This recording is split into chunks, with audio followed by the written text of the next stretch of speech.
Friends, ನಾನು ಮಾಡ್ತಿರೋದು ನುಗ್ಗೆಕಾಯಿ ಸಾಂಬಾರು. ಬೇಳೆನ ಬೇಯಿಸಿಟ್ಕೊಂಡಿದ್ದೀನಿ.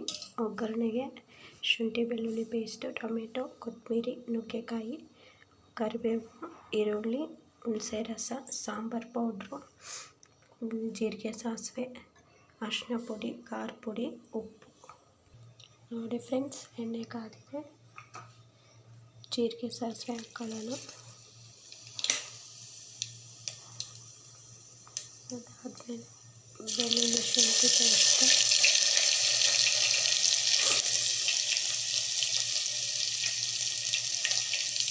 ಈರುಳ್ಳಿ ಹಾಕೊಳ್ಳೋಣ.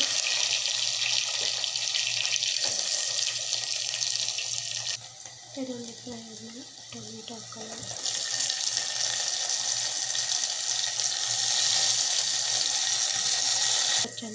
ಟೊಮೆಟೊ ಚೆನ್ನಾಗಿ ಸ್ಮ್ಯಾಶ್ ಆದಮೇಲೆ ಕರಿಬೇವು ಹಾಕೊಳ್ಳೋಣ.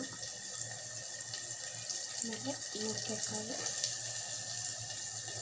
ನುಗ್ಗೆಕಾಯಿ ಎಲ್ಲ ಚೆನ್ನಾಗಿ ಬೆಂದಮೇಲೆ ಅರಿಶಿನ, 1 ಸ್ಪೂನು ಖಾರ ಪುಡಿ, 1-2 ಸ್ಪೂನು ಸಾಂಬಾರು ಪೌಡ್ರು, ರುಚಿಗೆ ಎಷ್ಟು ಬೇಕೋ ಅಷ್ಟು ಉಪ್ಪು. ಬೇಳೆನ ಬೇಯಿಸಿಟ್ಕೊಂಡಿದ್ದೀವಲ್ಲ ಅದನ್ನು ಹಾಕೊಳ್ಳೋಣ.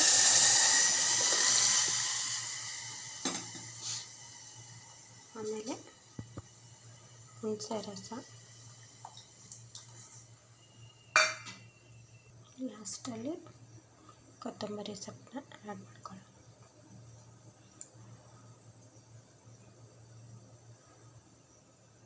ನೋಡಿ ಫ್ರೆಂಡ್ಸ್, ನುಗ್ಗೆಕಾಯಿ ಸಾಂಬಾರು ರೆಡಿಯಾಗಿದೆ.